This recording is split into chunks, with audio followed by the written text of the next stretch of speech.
Bloomberg publishes an article saying that the Ant Group IPO is about to happen, and then the Chinese regulator comes out and says, it's not happening, at least not yet. And that sent Alibaba's shares for a wild ride today, and that's what we're going to cover in this video. So guys, smash that like button and subscribe if you're new. You're watching More Money. Let's get it. What's up guys, and welcome back to hell. This isn't the first time that Bloomberg released a report saying that something imminent is going to happen with Chinese shares, and then it turns out that it wasn't true at all, and then the Chinese security regulators had to come out and refute the claim. And so what that really does now is it makes us question anything that comes from Bloomberg, because it's not once, it's twice now where they've made major boo-boos. And so let's get into it. And so you can see here, this is how the shares performed today. So early in the morning, after the Bloomberg report came out, Alibaba's shares absolutely surged to almost $128 per share. And then China came out and said, no, that's not true. And those were unsubstantiated claims. And then, of course, Alibaba's share price declined. And then, of course, Reuters came out and repeated the Bloomberg claims. And so who knows what's happening right now, but I'll just show you what the article said. So Bloomberg came out and said, China weighs reviving Jack Ma's Ant IPO as the crackdowns ease. And so they went on to say that Beijing is close to issuing a license that clears a path for the Ant IPO. And that didn't make any sense to me because they're still going through that ratification process, and Alibaba hasn't issued any press releases, and nor has Ant Group. And so that was really weird when I first heard it. And then you dig into the article a little bit, and then you see that they made two comments, both using unnamed sources. So they say that Chinese financial regulators have started early stage discussions on a potential revival of Ant Group's initial public offering, according to people familiar with the matter. Well, here's the problem. The whole ratification process is that process to eventually get Ant Group to IPO. So I don't understand how that's news in the first place. You would have to have something much more substantial than just that. But then the second point is the China Securities Regulatory Commission, or the CRSC, has established a team to release the fintech giant's share sale plans, said one of the people who once again asked not to be named discussing private information. So once again, Bloomberg, I just don't trust you guys when you release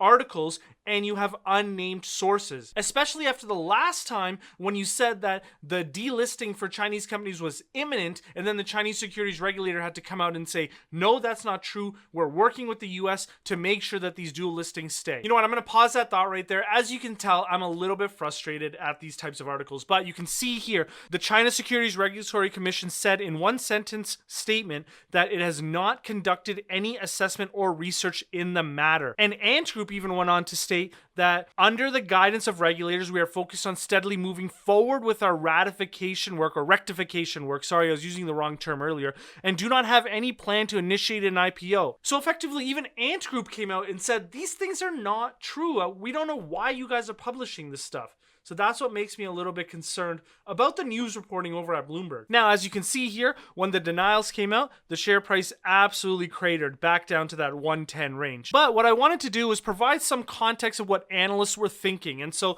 this actually came from a different website. So one analyst said that if it's true, it would be very good news and a major potential turning point for the China tech sector and abroad Chinese markets. And I agree with him. If you find a way to work out the data security issues and allow Ant Group to IPO, you're in a good spot. The next analyst said that we firmly believe that the worst is past us for China tech, in particular from a regulatory point of view, but the impact from the economic slowdown, we don't know yet. And I would agree with that. And then they went on to say that the next thing China stock traders would like to see is the property sector overhang removed from the economy. And those are my thoughts exactly.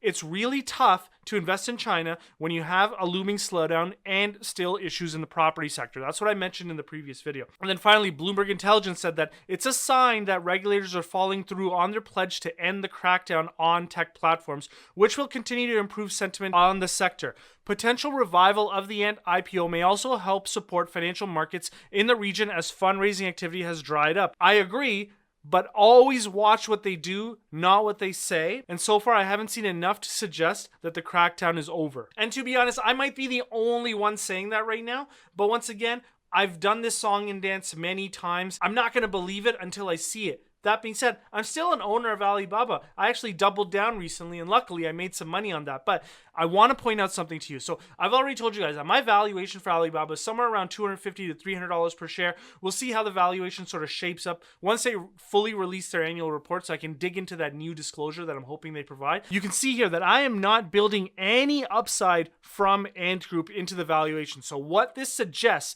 is that there is a total upside.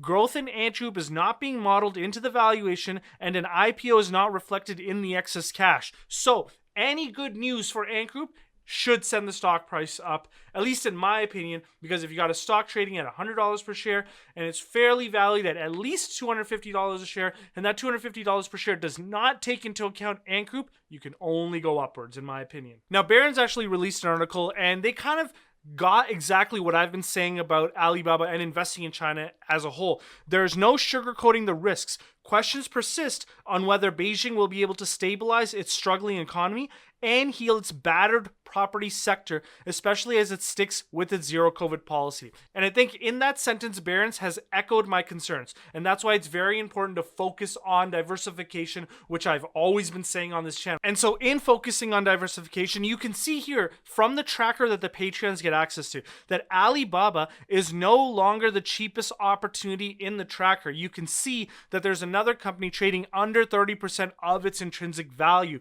But in addition to that, you can see Alibaba's in some pretty close company of at least 4 other names that are trading under their intrinsic value. And actually, after today's market close, there's one other name that joined them. And so there's a lot of interesting opportunities here. And then you can see there's a whole slew of names there that are in between 50 and 75% that are coming down as the market continues to decline. So, and once again, when you click into any of the tickers, you get taken to a full granular model, which builds out the valuation assumptions at the most minute details. And so how do you get access to all this? Well, you can get access to it at the lower tier of the Patreon. And like I always say every single time, that there's no risk to you, because if you decide that after the first month that you did not find value in it, message me within the first month before they charge you for the second one.